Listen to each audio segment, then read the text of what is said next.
हजरत उमर रो पड़े, कहने लगे आज मैं इशा के बाद निकला हूं तो नबी पाक के सहाबा मुझे नेक कह रहे थे, फिर मैंने बच्चों की माँ से और बच्चों से भी पूछा है, वो भी मुझसे राजी हैं, पर हुज़ैफा तेरे साथ नबी पाक राज की बातें करते थे, सच बता कहीं उमर का नाम मुनाफिकों में शामिल तो नहीं?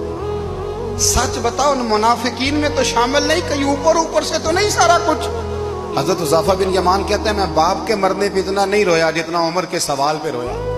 मैं कदमों में बैठ गया, मैंने कहा नहीं उमर ये तो मैंने नहीं सुना, लेकिन ये मैंने नबी पाक से जरूर सुना है कि मेरे बाद अगर कोई नबी होता तो उमर इब्ने खत्ताब होता।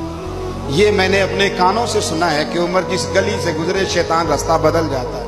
ये मैंने अपने कानों से सुना है कि 950 साल हजरत जिब्रील जनाब उमर की शान बयान करें तो फिर भी बयान नहीं हो सकता। ये मैंने जरूर सुना।